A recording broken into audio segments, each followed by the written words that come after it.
everyone. Welcome to another episode of Learn with Flo. Really excited to kick off a brand new series for you guys this month.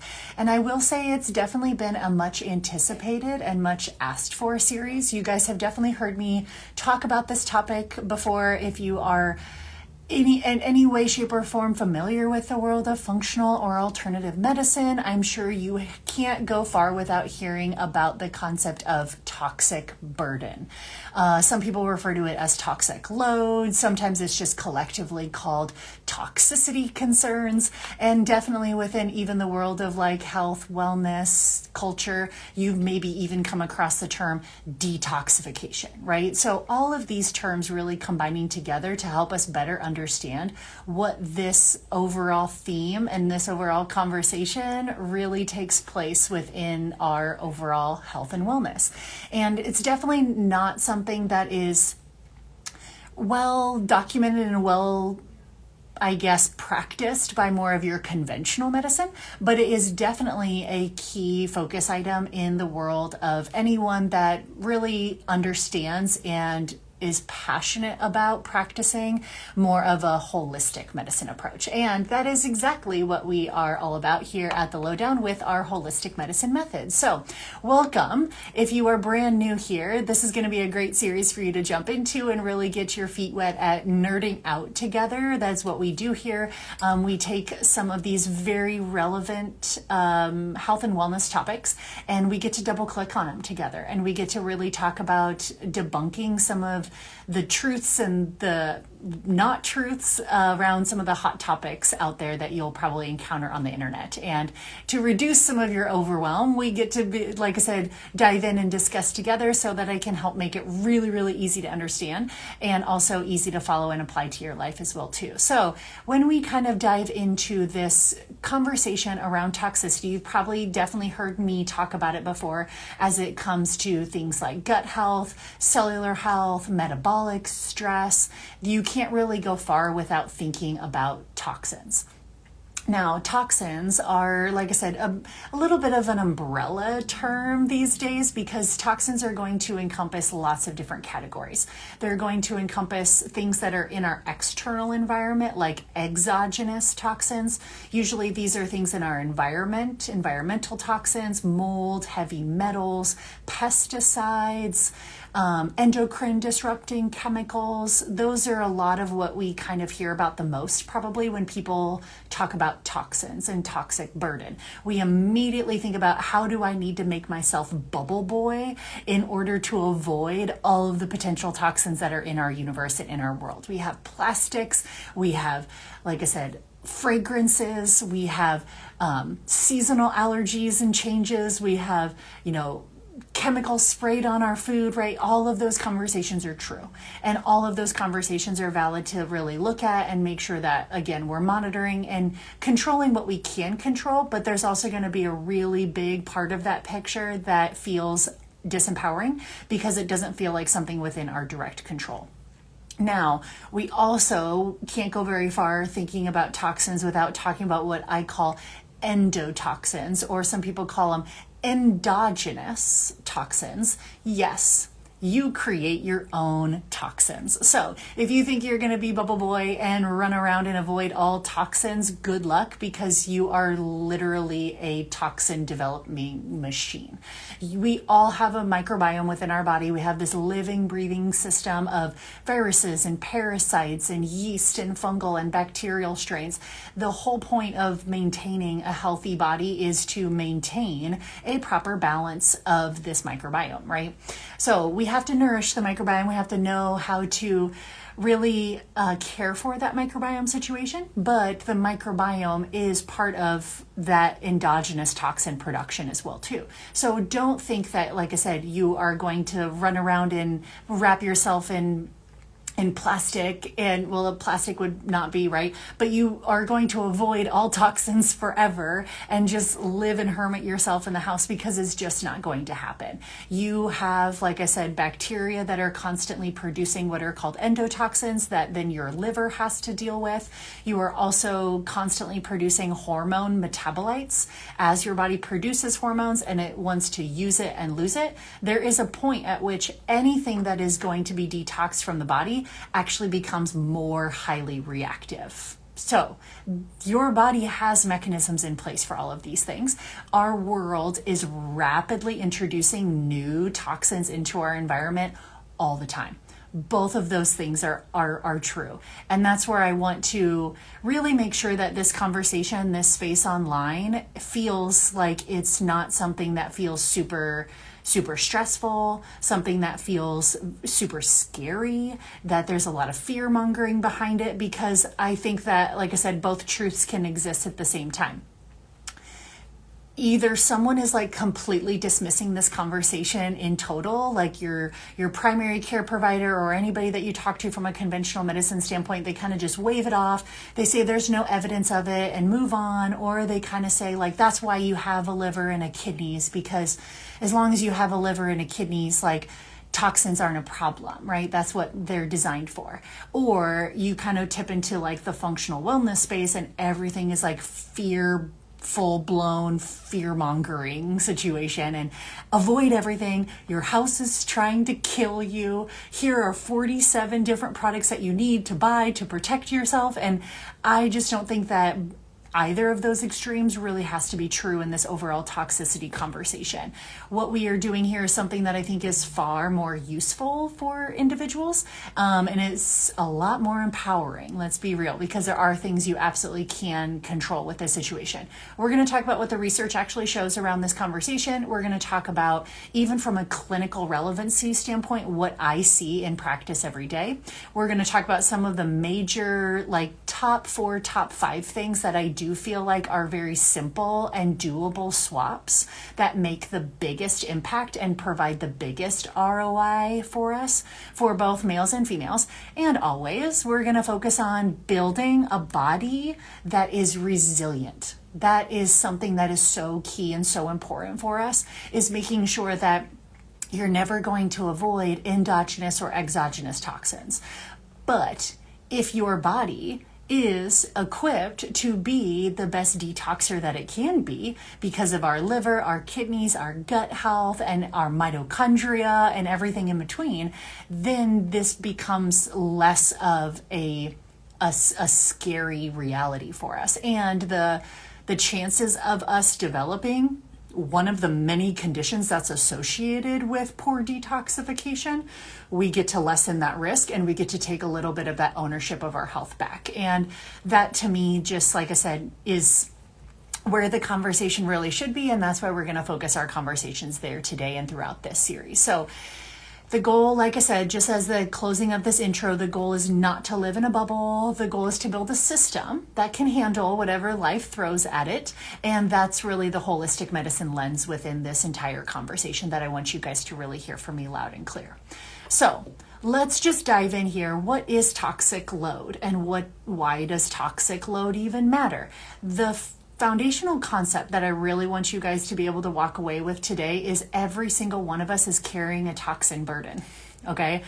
It's not alarmist, it's not extremist, it's just chemistry, okay? That's how our body works. We already talked about the exogenous world, and it is true that we do have a world of over, probably, I think the estimated number right now is 80,000 synthetic chemicals that have been introduced into our world since about World War II, okay? 80,000. Vast majority of them have never been tested for long-term health effects, and most of them have all been tested in isolation. They've not been tested what happens when, like, cool, you can test that individual plastic and that individual fragrance and that individual pesticide, but the human experience is that they're going to experience all of those at the same time. So there's studies that are like, oh yeah, that's safe. And it's like, yeah, but you tested it at levels that the human body actually isn't experiencing. And you also didn't test it synergistically because the human body is experiencing all three of those together. Did you test that or just test the individual chemicals? It's like, that's not really the true human experience. They're in our air, they're in our water, they're in our food supply, they're in our personal care products, they're in our cookware, they're in our furniture, they're in our building materials, and they're in us, okay? We tend to store toxins in our fat cells. That is our body's kind of safe place and safe keeping of them. The CDC's National Biomonitoring Program has detected hundreds of environmental chemicals in the blood and in the urine of the general population, including newborns. Okay, this is passed on. The firstborn child is known to inherit a vast majority of the maternal toxin load. I always ask people, I'm like, are you a firstborn child? And they're like, why are you asking me that? I'm like, well, you do inherit more of your mother's toxin burden as being a firstborn child. So it does play into our overall long-term health, depending on birth order, right? These are just fun things that are not, like I said, alarmist or fear-mongering. They're just chemistry. They're just reality. And it's like well-documented data here, okay? So not a fringe claim. Toxin burden is universal. It's what is not universal, though, is how well each individual body can process that toxin burden. That is very unique to each individual. And that, to me, is kind of where the clinical story and the clinical side of things starts, because your body has a brilliantly designed detoxification system. Brilliant. Liver has 3 phases of detox. The kidneys join the party. The gut, your elimination pathways, the lymphatic system, the skin, your lungs. They're all walking, living, breathing detoxification systems for our body. We have immune system that's in the mix there. We have hormones that help us out, mitochondria, the gut microbiome, the nervous system. I mean, this creates like such a strong clinical picture that really tells us why there's so much interperson variability in terms of how this overall toxin burden conversation impacts each individual person. So no, it's not like just your birth order, but it's kind of a fun fact to be able to consider within the grand scheme of the conversation. So it's not just toxin load and toxin burden from exogenous things that we feel like we don't have a whole lot of control over. It's also our body's own natural detoxification systems that if those aren't nourished, or there's speed bumps, there's roadblocks, there's parking brakes, then those are the individuals that tend to feel the toxin burden the most. Not all of this is blamed on genetics. I'm sorry. Some of it is under genetic predisposition, which we will talk about for sure. But a lot of this is through nutrition, especially like nutrient deficiencies. Your detoxification channels are so nutritionally dependent, it's not even funny. So if you're, like I said, mineral depleted, nutrient depleted, our gut microbiome is not cared for and well balanced, our immune system is depleted, we have excessive amounts of chronic stress, we have blood sugar dysregulation. I mean, you name it, these are all reasons why someone is not a great detoxer. So it's not just genetic. A lot of it is also part of our overall health strategy, our nutrition, our lifestyle, and how we choose to care for our health as well too. So to kind of like wrap up the conversation I wanted to start us with today is just being able to, number one, define what a toxin burden is, what are the major sources of toxins coming in, and what I want to complete our conversation with today is, I think, super helpful of us to start to think about recognizing signs and symptoms of overall toxin burden. Again, not in a way that makes it feel like, oh, like big and scary, but more so just how little conventional medicine is actually even recognizing something as valid as toxicity as part of the health conversation. So I want to just talk about, I kind of narrowed it down to the big five common conditions that individuals get diagnosed with, and nobody is talking to them, that it's very tightly linked to overall toxicity, detoxification capacity, and more. So these are kind of the 5 most common clinical presentations that I definitely see in clinic. Number 1, estrogen dominance. Okay. Now, estrogen dominance isn't necessarily, like I said, a diagnosable term that you'll find on someone's medical chart, but usually estrogen dominance shows up as some of the terms you might hear: endometriosis, fibroids, fibrocystic breasts, dense breast tissue. Those are the types of like estrogen dominance, or heavy periods, clotting, a lot of like luteal phase symptoms like PMS symptoms. Those are all part of that like estrogen balance situation. Now, estrogen is part of that endogenous toxin that our body has to use it and lose it. All of our steroid hormones are that way. So we have things like estrogen and testosterone. It's our body makes them, but we don't want it to build up in the system. We want to use it and lose it. That's the job of the liver and the gut, working together in harmony to make sure that in a female body especially, that estrogen is produced and then eliminated. And produced and eliminated. And those individuals who have any of those conditions that are associated with that estrogen dominance usually are not eliminating well. They're not detoxing well. It's rarely an estrogen overproduction problem. It's entirely a toxin burden issue, and their body's detoxification capacity is not keeping up. So any of those like estrogen dominance kind of titles, it's like immediately I start to think about toxin burden, and I start to think about overall detoxification health in that female. The next one I think about is anything under the chronic fatigue umbrella. Usually the chronic fatigue umbrella is associated with mitochondrial dysfunction, okay? Taking you back to your, high school biochemistry days, but you think of mitochondria are the powerhouses of the cells. Mitochondria are very, very closely tied to overall detoxification potential. So someone who has dysfunctional mitochondria is going to experience a large amount of fatigue.